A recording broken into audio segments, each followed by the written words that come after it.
ফার্মারদেরকেও আসলে আমি মনে করি দেখেছি আর কি, ওই 3-4 বছর 5 বছর ওইদের সাথে কাজ করে যে ফার্মাররাই বড় অর্থনীতিবিদ আমার কাছে মনে হয়েছে আর কি।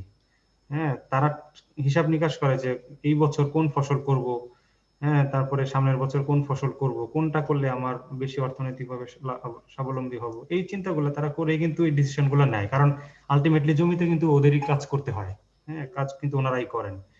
তার লাইভলিহুড মেনটেনের জন্য, তার লাইভলিহুড ইমপ্রুভমেন্টের জন্য যা যা করার সে চেষ্টা করে। তো সেক্ষেত্রে আমরা অ্যাগ্রোনমিস্ট হিসেবে বলবো যে হ্যাঁ, তোমরা যদি চিংড়ি ছাড়া এমনি ফসল করতে চাও তাহলে চেষ্টা করো নোনা পানি যেন না ঢুকে। আর সেক্ষেত্রে তারা আবার চিন্তা করে অপশন তাদের কি, যে নোনা পানি দিয়ে আমি যদি চিংড়ি চাষ করি আমার বেশি লাভ হবে না কোটা লাভ হবে। তো যাই হোক, এনিহাউ আমাদের এগ্রোনমিক পয়েন্ট অফ ভিউ নিয়ে আমরা কথা বলছি, সুতরাং বলবো যে লবণ পানিটা যেন না থাকে, না ঢুকে আর কি জমিতে। এটা হলে আমাদের স্যালাইনিটি স্ট্রেস থাকবে না ক্রপের ক্ষেত্রে। তারপরে ইমপ্রুভড এগ্রোনমিক প্র্যাকটিসেস, কিছু কিছু এগ্রোনমিক, এটা তো লবণ পানি ঢোকা, যদি লবণ পানি ঢুকে যায় সেক্ষেত্রে কি করা যাবে, তখন এক কাজ করা যেতে পারে যে ফ্লাডিং উইথ ফ্রেশ ওয়াটার। যদি ফ্রেশ ওয়াটারের সোর্স থাকে তাহলে সেই জমিতে মানে ফ্রেশ ওয়াটার দিয়ে ইরিগেশন দেওয়া বা প্রচুর পরিমাণে ইরিগেশন করা আর কি, মানে ফ্লাডিং করে দেওয়া জমিটাকে ফ্রেশ ওয়াটার দিয়ে, তাহলে অনেকটা ডাইলুশন হয়ে যাবে লবণটা। তারপরে সয়েল রিক্লামেশন, এটা করা যায় কিভাবে জানো, ধরো তোমার যদি ফ্রেশ ওয়াটারের সোর্স না থাকে, ধরো আন্ডারগ্রাউন্ড ওয়াটার যদি কিছুটা লবণাক্ততা থাকে, সেক্ষেত্রে কি করবা বলো তো একজন, ফ্রেশ ওয়াটারটা কই পাবে? মাটি খুঁড়ে রাখলে বৃষ্টির পানি জমবে। হ্যাঁ, very good very good option. এই মাটি খুঁড়ে রাখা আর কি, এই মাটি খুঁড়ে এক পাশে আমি দেখেছি সাতক্ষীরাতে, ওখানে অনেক তারা ওই জমির এক পাশে গর্ত করে রাখে বড় সড়ো একটা, তো ওই যে বৃষ্টির পানি ওরা হারভেস্ট করে রেখে দেয়, পরবর্তীতে এটা দিয়ে তারা করে কাজ। Very good. তারপরে সয়েল রিক্লামেশন, অর্থাৎ জমিতে অনেক সময় মাটি সরিয়ে ফেলে বা বিভিন্ন ধরনের কেমিক্যাল দিয়ে এটাকে রিক্লামেট করার চেষ্টা করে আর কি। আমি ওখানে দেখেছি ধানের চারাতে, হ্যাঁ, এই যে বুড়ো ধানের যে যারা সিডলিং করে, তো তাদেরকে জিজ্ঞাসা করলাম আপনারা কি করেন, বলে আমরা অনেক সময় চিনি মেরে দিই। চিনি, তারা মানে তাদের ধারণা যে চিনি দিলে, আস্তে টান দিও, মাইক্রোফোন অফ করে টান দাও। তো সয়েলটা এভাবে রিক্লামেট করা যায় আর কি, মানে পুনর্গঠন তো না, এটাকে তোমার সংশোধন করা বলে আর কি। তারপরে অ্যাপ্লিকেশন অফ সিলিকন, ধরো প্ল্যান্ট তুমি জমিতে চাষ করে মানে লাগিয়ে ফেলেছো, সিলিকন অ্যাপ্লাই করলে এই সিলিকন তোমার বায়োকেমিক্যাল টলারেন্সটা অনেক সময় প্ল্যান্টের মধ্যে তৈরি করে দেয়, পানি ধরে রাখার ক্ষমতা বাড়িয়ে দেয়, বা অনেক সময় ওয়াটার রেজিস্ট্যান্সও তৈরি করে এই প্ল্যান্টের মধ্যে সিলিকন থাকলে। মানে সোজা কথা, লবণাক্ততার যে সল্ট রেজিস্ট্যান্স পাওয়ার তৈরি করে সিলিকন থাকলে প্ল্যান্টের শরীরে। এটা অ্যাপ্লাই করা যেতে পারে নির্দিষ্ট ডোজে। অনেক সময় প্রোলিনও অ্যাপ্লাই করে, প্রোলিন অ্যাপ্লাই করলেও এটা কাজ হয়, সল্ট টলারেন্সি কিছুটা হলে ডেভেলপ করে। তারপরে মালচিং করা যেতে পারে, জমিতে যদি মালচিং করো ওই যে ময়েশ্চার পার্সেন্টেজটা ধরে রাখতে পারে সহজে, ইভাপোরেশন, কারণ জমি থেকে মাটিটা যখন ইভাপোরেট করে ওই সময় কিন্তু মানে গ্রাউন্ড ওয়াটার যখন উপরের দিকে উঠতে থাকে আস্তে আস্তে, তোমরা জানো এটা ক্যাপিলারি পোর বলে, ক্যাপিলারি টিউবের মাধ্যমে কৌশিক নালীর মাধ্যমে পানিগুলো সারফেসে আসে, তারপরে ইভাপোরেট করে চলে যায়। তো লবণ তো আর উঠতে পারে না, সে মাটিতেই থেকে যায়। তো পরবর্তীতে এই প্রবলেম গুলা তৈরি হয়। তো মালচিং করলে হয় কি, ওই পানিটা ইভাপোরেট করতে পারে না, ময়েশ্চার পার্সেন্টেজ বেশি থাকে, তো সেটা অনেকটা ডাইলুটেড অবস্থায় থাকার কারণে প্ল্যান্ট তখন চেষ্টা করে পানিটাকে অ্যাবজর্ব করতে লবণের পরিবর্তে।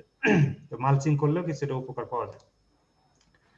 তারপরে ওই মালচিং এর মতো অর্গানিক ম্যাটারটাও এই একই রকম কাজ করে থাকে। অর্গানিক ম্যাটার প্রচুর পরিমাণে ব্যবহার করলে মাটির পানি ধারণ ক্ষমতা বাড়ে, কিছুটা হলেও ডাইলুশন হয় লবণাক্ততা।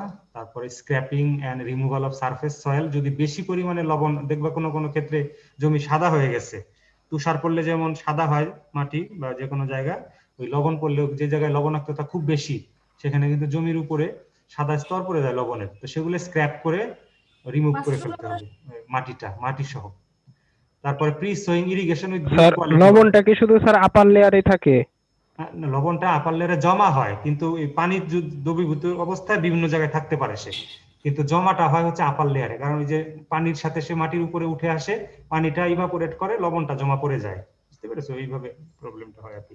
তো ওই সারফেস লবণটা সরিয়ে ফেললে তখন অনেকটাই কমে যাবে আর কি তখন। আর এত লবণ থাকলে তো আসলে ওই জমিতে ওই চাষ করা খুব ডিফিকাল্ট, তখন ওই সুগার বিট জাতীয় বা সিসামি জাতীয় ফসল চাষ করতে হয়, ধান করাই যায় না তখন।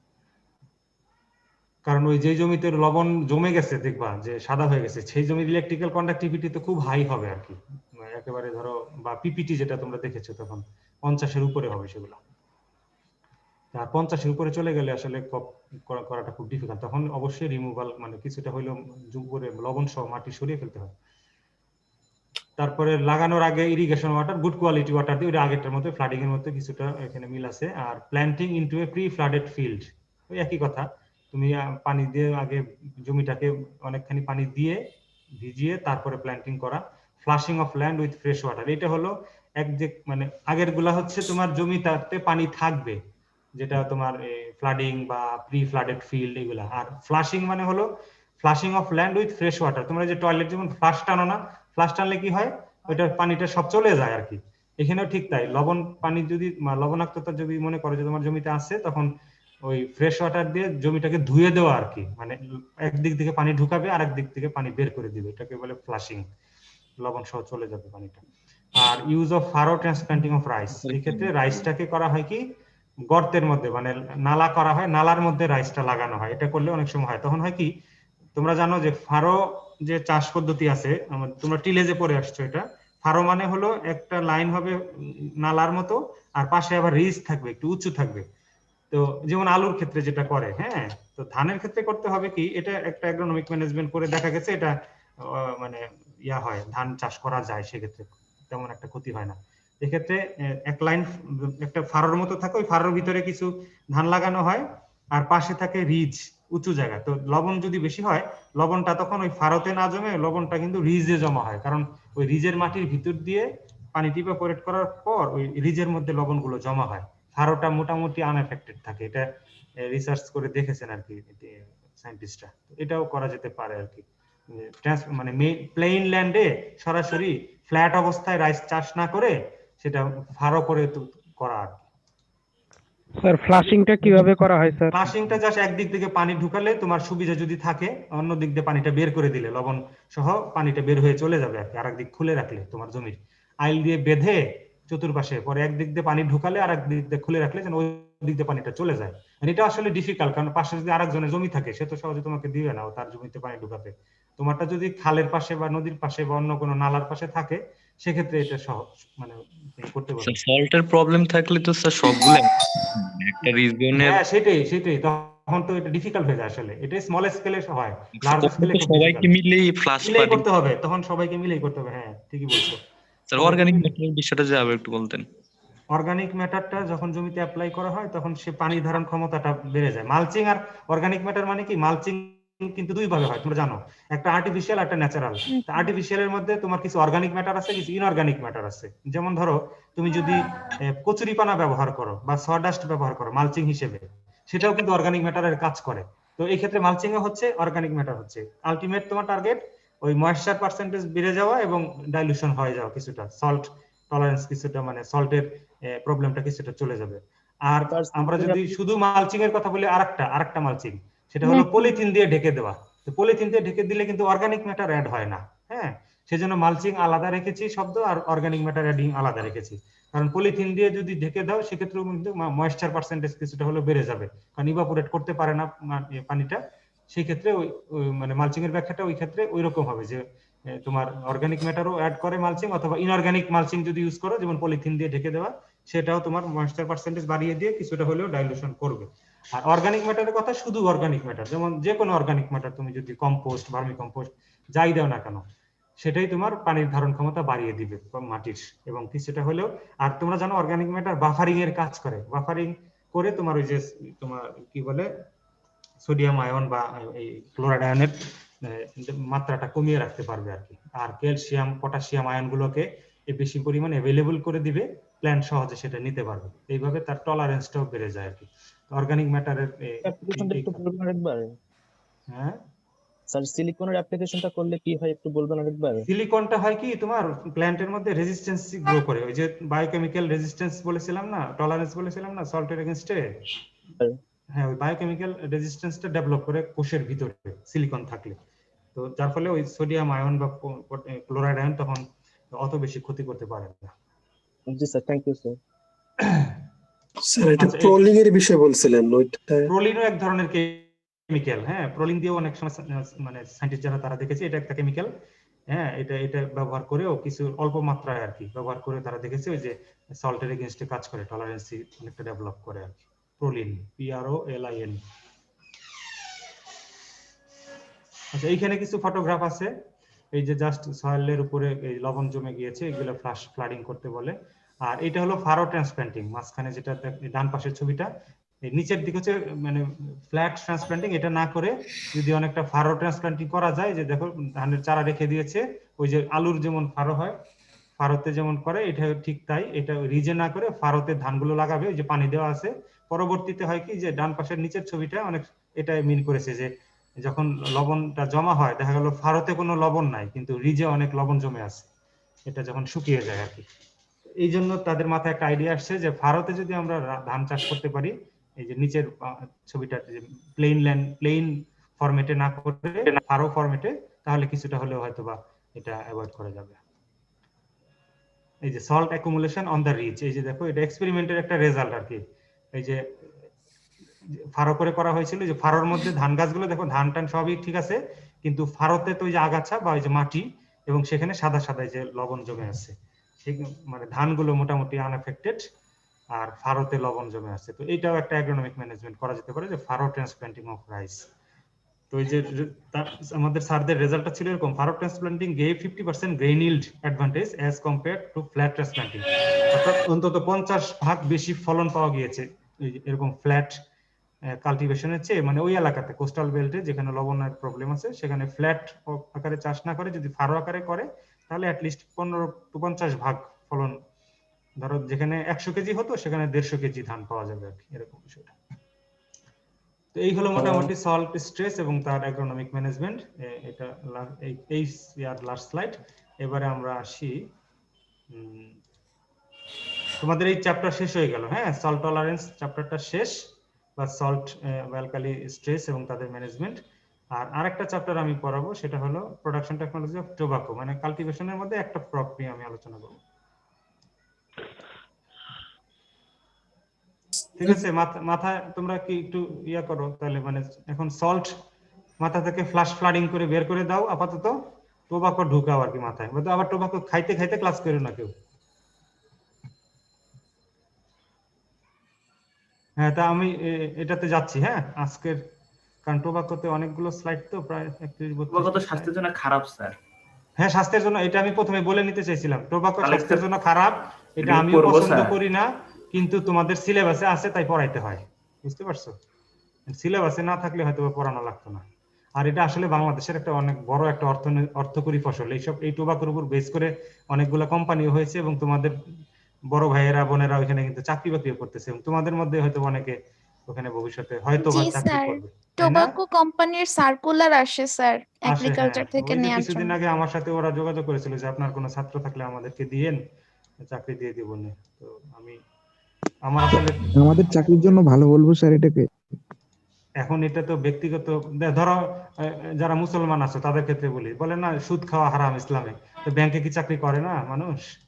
তো সেটা কি তোমার এখন তো বেশিরভাগই সেকেন্ড জবই হচ্ছে, সেকেন্ড অপশন যেটা, মানে বিইউ থেকে পাশ করা গ্রাজুয়েটরা বা যে কোনো এগ্রিকালচারিস্ট আমি দেখেছি, ওই যে ফার্স্ট জব হচ্ছে তাদের প্রায়োরিটি ডিএই তে জয়েন করা, ওই যে বিসিএস দিয়ে উপজেলা কৃষি অফিসার যেটা। আর সেকেন্ড হচ্ছে সোর্স অফ জব হচ্ছে ব্যাংক জব, এটাও তো করতেছে সমানে। টোবাকোটাও মানে আসলে এটা তো সরাসরি ক্ষতিকারক, এই আমরা দেখতে পাচ্ছি, ফিজিক্যালি বলো, তারপরে কি বলে রিলিজিয়াসলি বলো।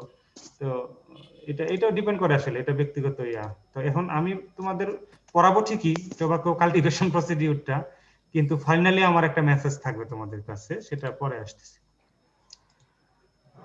তো যাই হোক, প্রোডাকশন টেকনোলজি অফ টোবাকো এটা তোমাদের সিলেবাসের অন্তর্গত একটা নার্কোটিক ক্রপ হিসেবে এখানে মানে অ্যাড করা হয়েছে, সেই হিসেবে পড়ানো, পরীক্ষায় পাশ করার জন্য পড়তে হবে।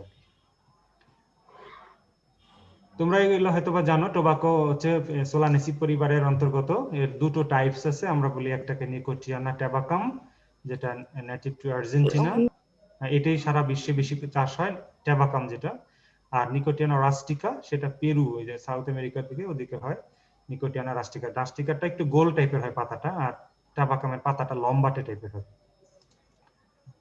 আচ্ছা, এর গুরুত্বটা হলো the leaves and stems of tobacco are used as narcotics. হ্যাঁ, এটা ইয়া হিসেবে ব্যবহার করা হয়, নার্কোটিক হিসেবে crop. It contains some alkaloid which creates some soothing effects on brain, মানে মস্তিষ্কে একটা হালকা মৃদু তোমার কি বলে এটাকে সুদিং ইফেক্ট, রিফ্রেশিং, অনেকে মনে করে এটা রিফ্রেশিং ইফেক্ট, আসলে তো তা না। ব্রেইনের আসলে ব্রেইনকে বলা হয় যে হ্যাঁ একটু ফ্রেশ হচ্ছে মাথাটা, আসলে তাই তা না। It is the top most narcotic crops in the world.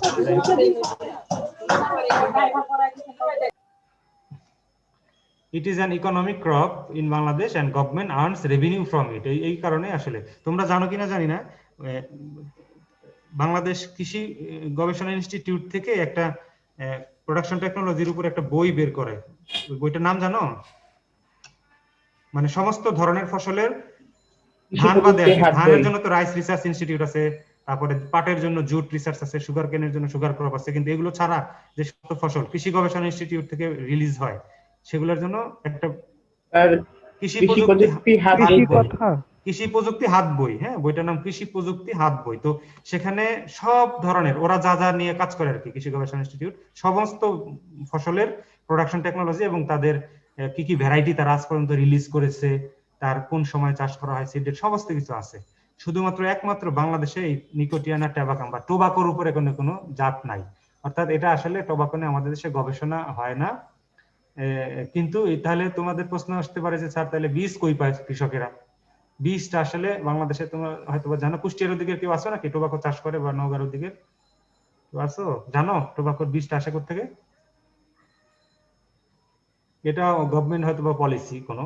বীজটা হলো যে সমস্ত তামাক চাষি আছে তাদেরকে বীজটা ফ্রি দেওয়া হয়, এবং ওই বিভিন্ন কোম্পানি থেকে তারা ফ্রি দেয় বীজগুলো ফ্রি দিয়ে সাধারণত এটা চাষ করানো হয় আর কি, কন্ট্রাক্টে গিয়ে। তো গভর্নমেন্টের লাভ হলো, গভর্নমেন্ট একদিকে দেখো যে চোরের বলে চুরি করো আর গৃহস্থের বলে ধরো ধরো, এরকম একটা প্রবাদ আছে না, দুই দিকেই রক্ষা করে আর কি। তো আমাদের এরকম হয়েছে অবস্থা যে এমনিতে আমরা এটা নিয়ে গবেষণাও করবো না, টোবাকো জিনিসটা খারাপ, এটা নিয়ে গবেষণা করা যাবে না বা কিছু, আবার ওদিকে গভর্নমেন্ট যেহেতু রেভিনিউ পাচ্ছে সুতরাং ঠিক আছে চাষিরা চাষ করো। আবার ওই যে প্যাকেটের গায়েও কিন্তু লেখা থাকে। স্যার বাংলাদেশে কি একটা তামাক গবেষণা ইনস্টিটিউট আছে না স্যার? হ্যাঁ, বাংলাদেশে তামাক গবেষণা ইনস্টিটিউট আমার মতে তো আমি তো দেখি নাই, বলতে পারবা কোথায় আছে?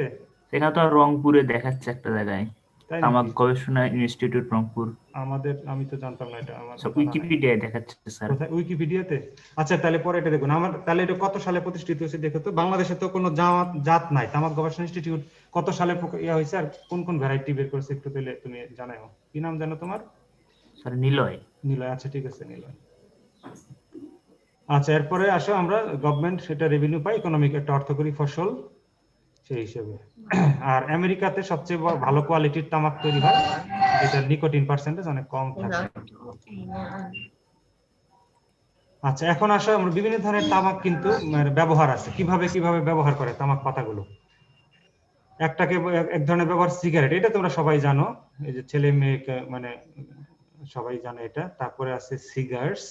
জাপানে যখন আমি ছিলাম তখন দেখেছি ওখানে ছেলেদের জন্য এক ধরনের সিগারেট, মেয়েদের জন্য আরেক ধরনের সিগারেট, দুইটা আলাদা টাইপই তারা বিক্রি করে বাজারে। তারপরে সিগারেটস আছে। ওয়াটার পাইপ তোমরা চিনো, এটা পরে দেখাচ্ছি ছবিগুলোতে, বিড়ি টাইপের, বিড়ি হিসেবে ইউজ হয়। ক্রেটেক্স হিসেবে একটা আছে, ওটা পরে বলছি, পাইপ আকারে, আর একটা হলো চিউইং আকারে। 7 ধরনের ব্যবহার আছে। তোমরা যদি আরো কোনো ব্যবহার জানো বা বের করতে পারো তাহলে অ্যাড করতে পারো আর কি। এইটা সিগারেট, এটা তো তোমরা সবাই চিনো জানো, ছবিতে দেখতে পাচ্ছ, এটা ব্যাখ্যা করার কিছু নাই। এটাকে বলে সিগার। সিগারটা হলো বাংলা কি বলে জানো? সিগারের একটা সুন্দর বাংলা আছে, পারো কিনা? চুরুট। হ্যাঁ, সিগারেট চারমিনার বলে। চারমিনার একটা ইংরেজি শব্দ মনে হয়, ওটা কোনো ব্র্যান্ডের নাম হতে পারে, চারমিনার ব্র্যান্ড থেকে। নরমালি এটা ইংরেজিতে সিগার আর বাংলায় হলো চুরুট। তো চুরুটের ইয়াটা হলো এটা, ওই সিগারেটটা হলে কাগজ থাকে বাহিরে র‍্যাপার হিসেবে, আর ভিতরে তামাকের গুঁড়া থাকে। আর চুরুটের ক্ষেত্রে হয় কি, বা সিগারেটের ক্ষেত্রে তামাকের পাতাটাই থাকে বাহিরের র‍্যাপার,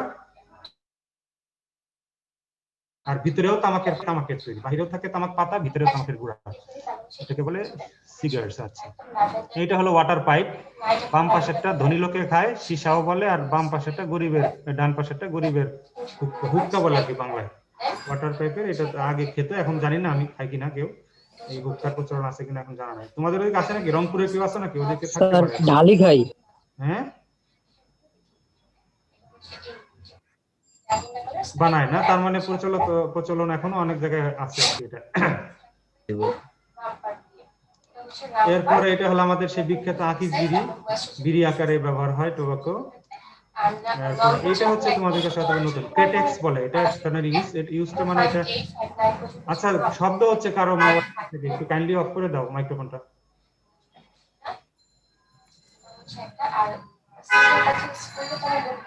স্যার আপনি সবাইকে মিউট করে দেন, যে যার মাইক্রোফোন অন আছে সে বুঝতে পারতেছে না।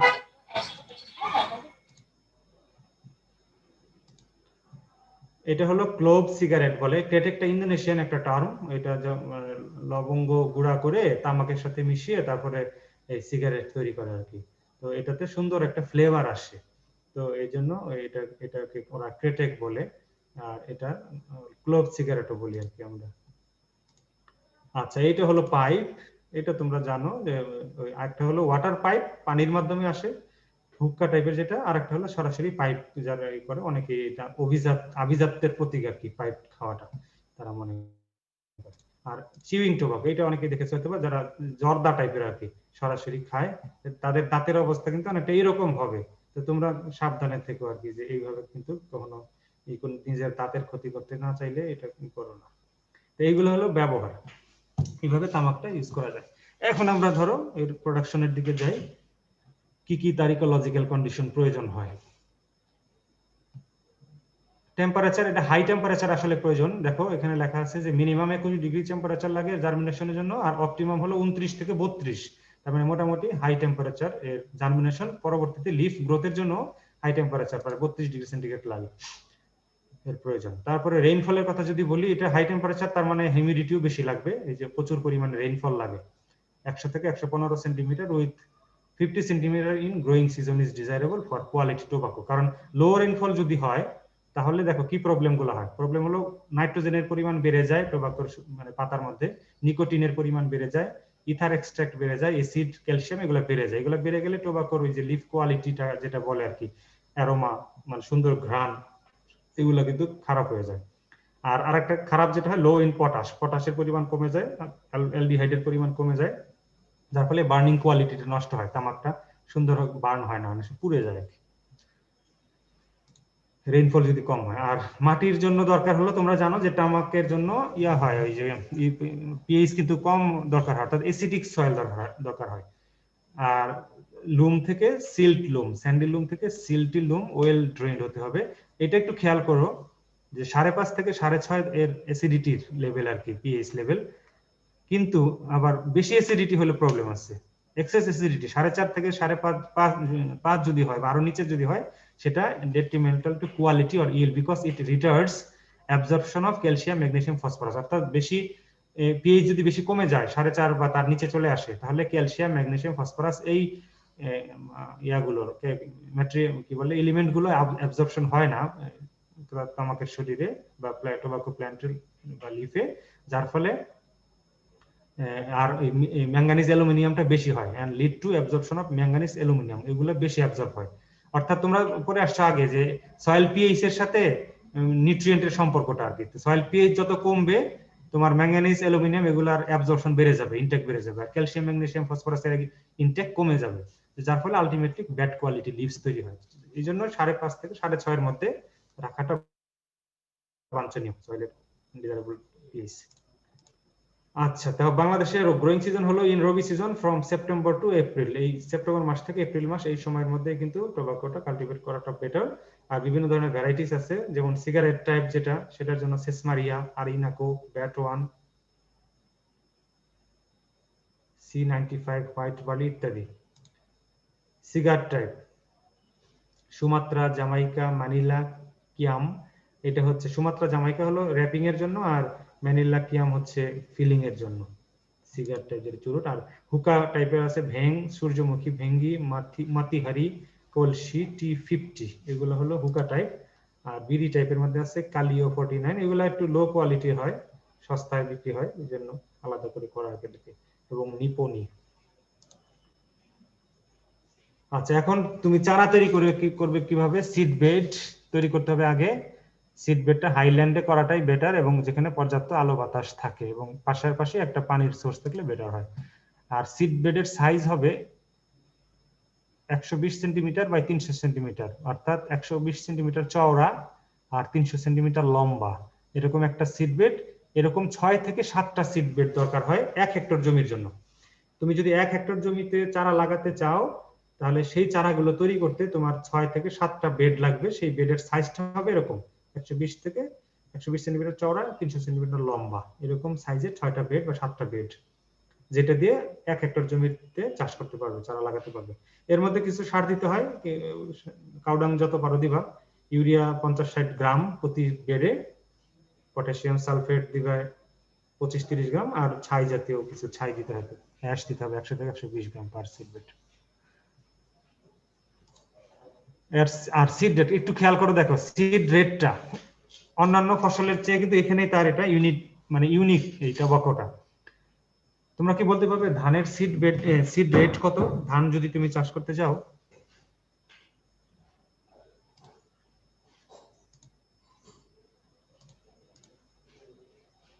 হুম হুম বলো।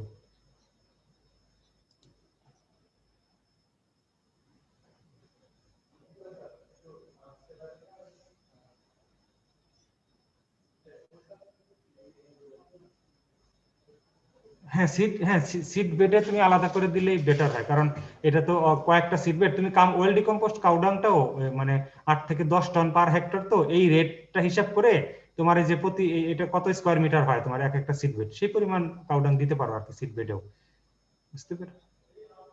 হ্যাঁ, 6 বা 7 দিয়ে ভাগ করে, 6 বা 7 দিয়ে না, শুধু তোমার সিড বেডের দেখো কত, 1.2 মিটার বাই 3 মিটার, এটা হচ্ছে সিড বেডের সাইজ। তাহলে 3×12 = 36, তার মানে 3.6 স্কয়ার মিটার। হ্যাঁ, তাহলে 3.6 স্কয়ার মিটারের জন্য কাউডাং কতটুকু লাগবে আর কি, সেটা হিসাব করে দিতে পারো। হ্যাঁ, কিন্তু রেটটা হবে 10 টন পার হেক্টর। বা আসলে কাউডাং এর কোনোই নাই, যত বেশি অর্গানিক ম্যাটার দিবে ততই বেটার। এমনিতে আমাদের দেশে অর্গানিক ম্যাটার কিন্তু খুবই কম আছে, সেজন্য আমরা 8-10 বলি, রেঞ্জ বলে দেয় আগে। আর বাকিগুলো এখানে একটা জিনিস খেয়াল করো, পটাশিয়াম সালফেট দেওয়া হয়েছে, পটাশিয়াম ক্লোরাইড না। এটা ব্যাখ্যাটা পরে আসতেছি, কেন পটাশিয়াম ক্লোরাইড মানে ইউরিয়াটা পটাশ দেওয়া হয় না টোবাকোর ক্ষেত্রে, তোমরা হয়তো জানো। তো এখানে আমার প্রশ্নটা হলো, দেখো সিড রেটের ক্ষেত্রে দেখো একেবারে খুব অল্প পরিমাণে বীজ, অর্থাৎ 15 গ্রাম পার সিড বেড। এই এক একটা সিড বেডে 15 গ্রাম বীজ দিলেই কিন্তু যথেষ্ট, এবং 1 হেক্টর জমির জন্য মাত্র 105 গ্রাম বীজ লাগতেছে 1 হেক্টর জমি। আর তুমি বলো তো, ধান যদি চাষ করো, 1 হেক্টর জমি ধান চাষ করতে গেলে কত গ্রাম বীজ লাগে, জানো কেউ বলতে পারবে? একজন দুজন?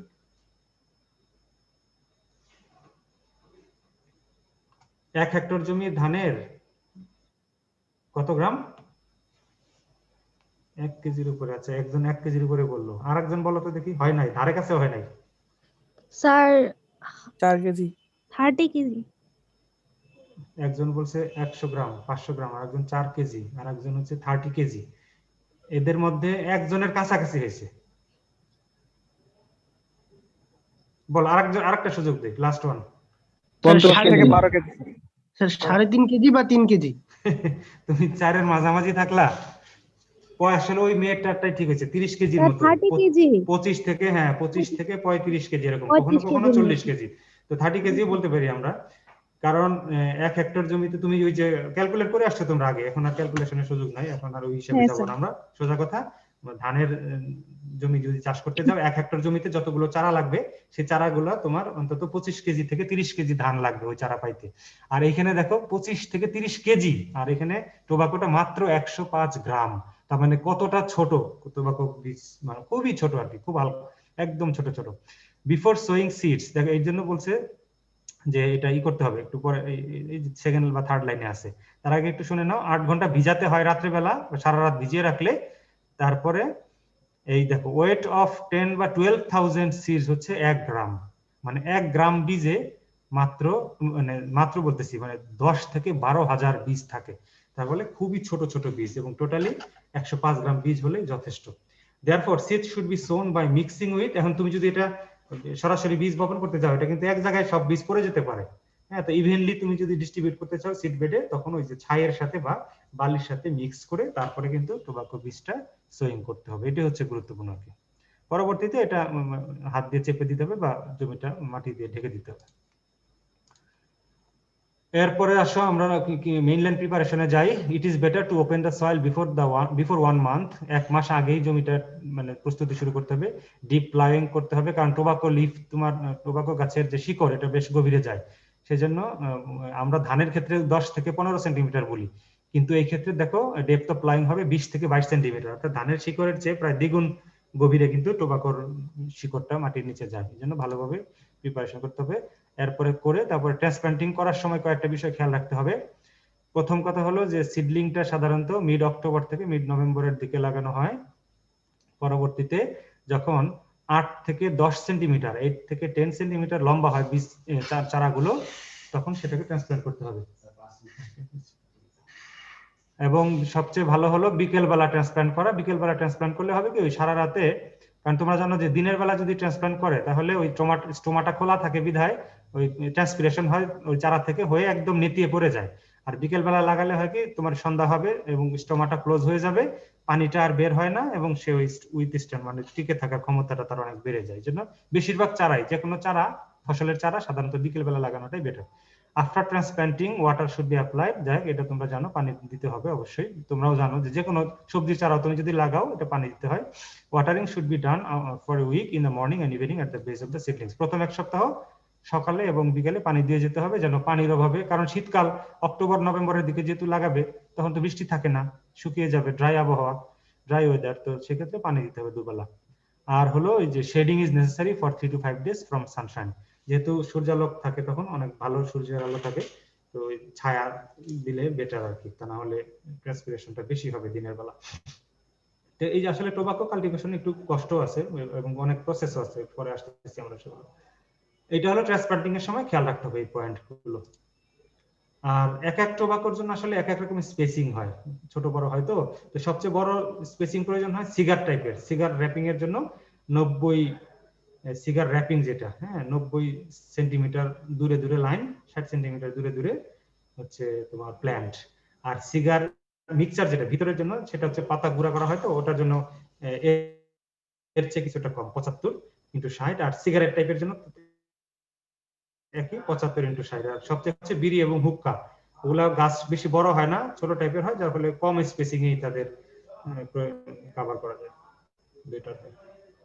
এরপর আসে ফার্টিলাইজারের কথা যদি বলি, ফার্টিলাইজার হুক্কা চিউইং টাইপের জন্য অনেক ফার্টিলাইজার দরকার হয়, nitrogen 150, phosphate 150 KG per hectare.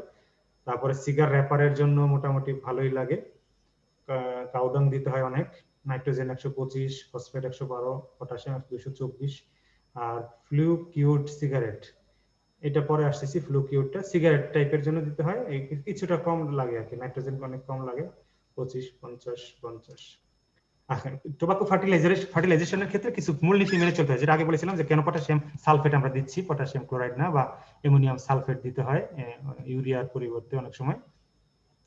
Excessive application of nitrogen is not desirable, এটা খেয়াল রাখতে হবে যে খুব বেশি নাইট্রোজেন ফার্টিলাইজার দেওয়া যাবে না, because it increases leaf area, মানে পাতাটাকে খুব বেশি বড় করে দিবে, মোটা করে দিবে, ওয়েট এবং নিকোটিনের পরিমাণ বেড়ে যাবে, যার ফলে এটার লিফ কোয়ালিটিটা মানে টোবাকোর পয়েন্ট অফ ভিউ থেকে লিফের কোয়ালিটিটা মানে নষ্ট হয়ে যাবে।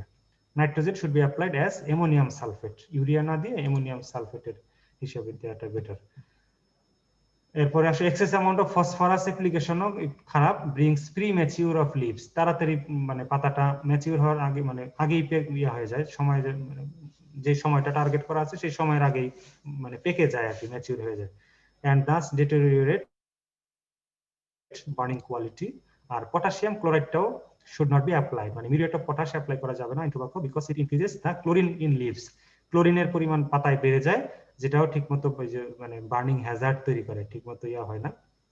Therefore potassium sulfate should be applied instead of potassium chloride, potassium ক্লোরাইডের পরিবর্তে পটাশিয়াম সালফেটটা অ্যাপ্লাই করা বেটার। এবং এটাতে আরেকটা কাজ হয়, পটাশিয়াম সালফেট এবং যে অ্যামোনিয়াম সালফেট তুমি যদি অ্যাপ্লাই করো তাহলে সয়েলের অ্যাসিডিটিটা কিছুটা মানে ধরে রাখা যায়। যদি যেই সয়েলের অ্যাসিডিটি কম, ধরো 6.5 বা 7 মতো হয়ে গেছে, তখন এই পটাশিয়াম সালফেট বা অ্যামোনিয়াম সালফেট অ্যাপ্লাই করলে হয় কি ওই সয়েলের অ্যাসিডিটিটা কিছুটা বেড়ে যায়, মানে পিএইচ তখন কিছুটা হলে কমে যায়, কারণ এই সালফেটটা হয়ে সালফিউরিক অ্যাসিডে কনভার্ট হয় অনেক সময়, তো সেই ক্ষেত্রে অ্যাসিডিটিটা মেইনটেইন হয় আর কি। আচ্ছা, তো টোবাকো লাগানোর পরে ফার্টিলাইজারও দিলে আরো কি কি কাজ করবে আফটার কেয়ারের মধ্যে আছে উইডিং। এটা সব ফসলের ক্ষেত্রেই প্রযোজ্য, উইডিং এবং মালচিং। এটা সাধারণত করা হয় কি ট্রান্সপ্লান্টিং এর 8 থেকে 10 দিন পরেই, মানে যদি দেখো যে আগাছা আছে আর কি, তখন উইডিংটা করে ফেলতে হবে। এখানে আর তেমন গুরুত্বপূর্ণ কথা নাই। During last weeding some soil's may be lifted at the base of the plant, এটা জরুরি বিষয়। উইডিং যা করার করবে 8-10 দিন পরে বা 15 দিন পরে শুরু করবে, যখন দেখবা যে উইড আছে ওই সময়। এবং শেষ উইডিং যখন হয়ে যাবে ততদিনে টোবাকোর পাতা কিছুটা বড় হবে, গাছটা কিছুটা বড় হবে, তখন ওই বেজে, মানে এটাকে 8 দিন বলে আর কি, হ্যাঁ তোমরা জানো এটা, কিছু মাটি তুলে দিতে হবে গোড়ার দিকে।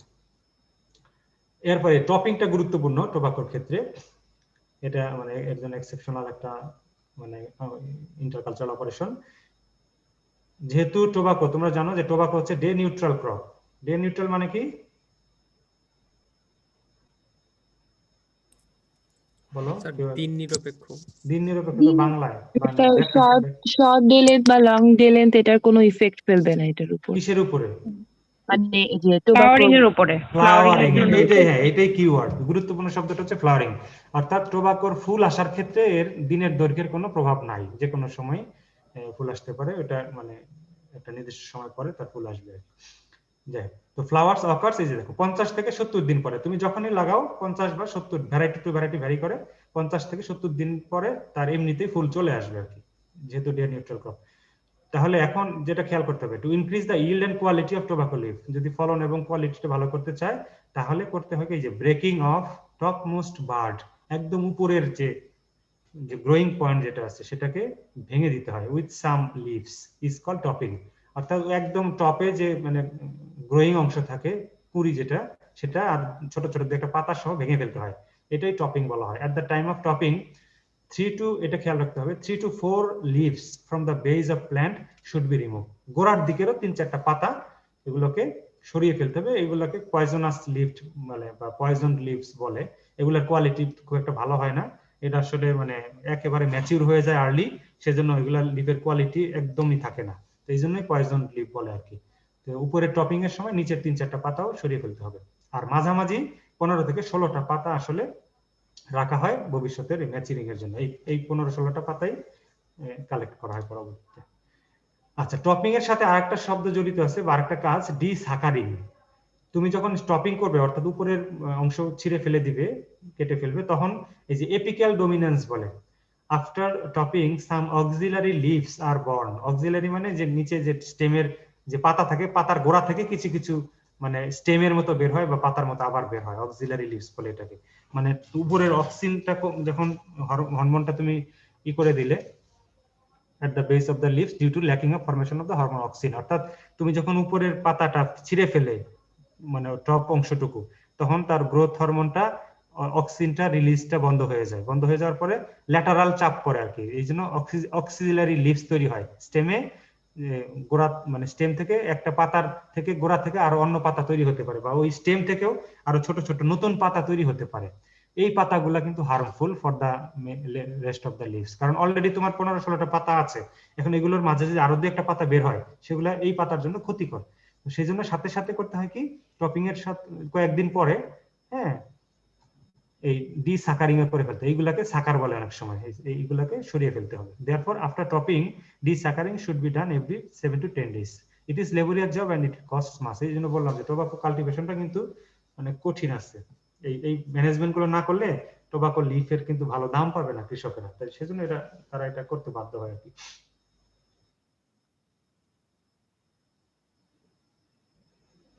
টপমোস্ট বারটা ভাঙলে যেন ওই ফুল তো চলে আসবে, তুমি যদি 50 থেকে 60 দিন পরে ফুল চলে আসবে, ওই ফুলটা যেন না আসে। হ্যাঁ, আর একটা হলো যেন এই যে উপরের দিকে আর না বাড়িয়ে তোমার 20-25-30টা পাতা করার দরকার নাই, 15-16টা পাতা করলেই সর্বোচ্চ এটা ফলন পাওয়া যায়। এই পাতার কোয়ালিটি গুলো ভালো হয়, এটা দুইটা কারণে আর কি। টপিং এর সাথে সাথে ওই ডিসাকারিংটা লাগে আর কি। আর ইরিগেশন ড্রেনেজ মানে যদি তোমার প্রয়োজন মনে করো ইরিগেশন দিবে, আর যদি মনে করো না বর্ষাকাল চলে আসছে পাতা মানে ক্ষতি হবে বৃষ্টি পানিতে, তখন ড্রেনেজের অপশন রাখতে হবে, এই আর কি, এটা কঠিন কিছু না। এই হচ্ছে টপিং করতেছে এই ভদ্রলোক, ছিঁড়ে ফেলতেছে উপরে। ওই যে অনেক সময় ফুলও চলে আসছে, এই ফুল সহ সে টপিং করতেছে। আরো দেখুন আগে করলে আরো ভালো হতো। আর পরবর্তীতে এই যে অক্সিন এবং অক্সিলারি বার্ড ডেভেলপমেন্ট, এই টপিং করার পর ডান পাশের ছবিটা বি তে দেখো, টপিং করার পর ওই যে পাতার গোড়া থেকে আবার ছোট ছোট পাতা বের হয়েছে, এগুলাকে সরিয়ে ফেলতে হয়, নাহলে এই বড় পাতাগুলো এফেক্টেড হয়। এটা বলে ডিসাকারিং। আচ্ছা, এখন আমরা হারভেস্ট করে ফেলি তাহলে। Harvesting of leaves. Yield and quality of leaves depend on time of harvesting. কোন সময় হারভেস্ট করতেছে তার উপরে ফলন বা এর কোয়ালিটিটা ডিপেন্ড করে। Maturity symptoms can be known through the following observation. নিচের যে কোনো একটা দেখে তুমি বুঝবে যে এখন কাটা যাবে কিনা বা হারভেস্ট করতে পারবে কিনা। প্রথম কথা হলো changes in the colour of the leaves from green to yellow, অর্থাৎ সবুজ থেকে কিছুটা হালকা হলুদের দিকে, ইয়েলোইশ গ্রিন, হলুদাভ সবুজ হবে পাতাগুলো। Change in the midrib colour from green to very light green, পাতার যে মূল যে রিবটা আছে, মূল শিরা যেটাকে বলে, শিরা উপশিরা থাকে না পাতায়, তো মূল শিরা যেটা থাকে সেটাও তোমার সবুজ থেকে হালকা সবুজ হয়ে যাবে। তাহলে কালার ব্লাইন্ডরা তো এগুলো চাষ করতে পারবে না। কালার ব্লাইন্ডরা তো কত কিছুই করতে পারে না। বউ যদি লিপস্টিক পরে, সেই লিপস্টিকের কালার তো বুঝবে না, তখন তো লাগবে আরো ঝগড়া। লাইট রাফনেস টু টাচ, অর্থাৎ মানে এটার খসখসে হয়ে যাবে পাতাটা। The tip end appears with scratch and easily breaks to finger press, সহজে মুচমুচে হয়ে যায় এবং ভেঙে যায়। আর leaves contain gum, ধরলে দেখবে হালকা কিছুটা আঠালো আঠালো ভাব চলে আসে। এই কয়েকটা সিম্পটম দেখলে বুঝতে পারবে। Generally leaves are harvested after 3 to 3.5 months. এই যে দেখো নরমালি 50 থেকে 70 দিনের মাথায় কিন্তু ফুল দিয়ে দেয়, কিন্তু ওই যে টপিংটা তোমার ওই যে কে যেন প্রশ্ন করেছিল, এখানে খেয়াল করো যে আমরা কিন্তু টাইমটা আরো বাড়াচ্ছি, প্রায় 90 দিন, 90 বা 100 দিন পরে হারভেস্ট করতেছে। তাহলে ওই ফুলটা, ফুল সহ বা ওগুলা সহ ভেঙে দিতে হয় টপিংটা আর কি, মানে পাতার কোয়ালিটি ঠিক রাখার জন্য। 3 থেকে 3.5 মাস পরে পাতাটা সংগ্রহ করা হয়। As the leaves do not ripe at a time, therefore leaves are harvested at an interval of 5 to 10 days by the 3 to 4 phase, অর্থাৎ সবগুলো পাতা কিন্তু একসাথে ম্যাচিউর হয় না।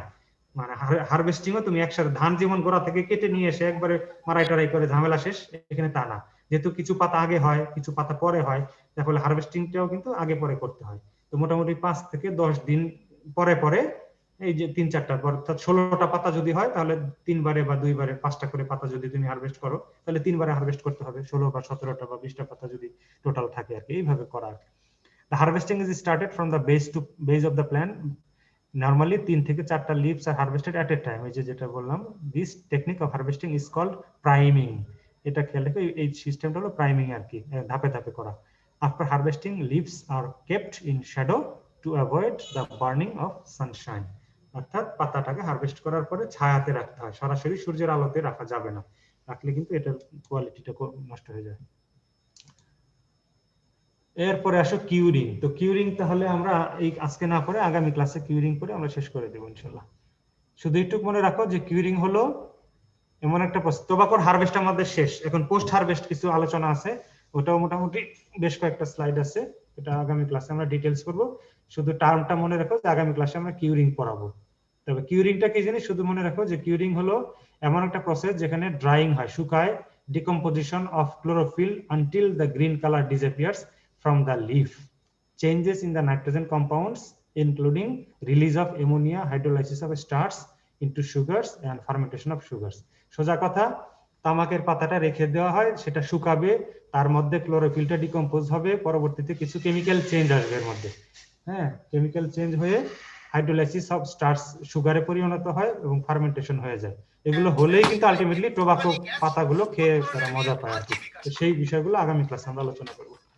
তো আজকে এখানেই থাকুক, আর তোমাদেরকে আমি ইয়াটা পাঠিয়ে দিচ্ছি, লিংকটা পাঠিয়ে দিচ্ছি, তোমরা কাইন্ডলি একটু ফিল আপ করে পাঠিয়ে দাও আমাকে। জি স্যার, তাহলে স্যার প্ল্যান্ট স্পেসিংটা দেখাই দেন স্যার। লিংক দেন স্যার। এই চিল্লাই না এরকম, এখন 12 মিনিট সময় আছে। হ্যাঁ আচ্ছা বলো তো একটু। আচ্ছা এখন কি অবস্থা? এখন কি অবস্থা ওটার এখন বর্তমান? আচ্ছা ওখানে ভ্যারাইটি রিলিজ করেছে? ভ্যারাইটি কোনো রিলিজ করে নাই। ভ্যারাইটি রিলিজ আছে? হ্যাঁ সেটাই ওইটাই আমি তো তাই জানি। বাংলাদেশে আসলে কোনো ভ্যারাইটি আমার জানা মতে নাই।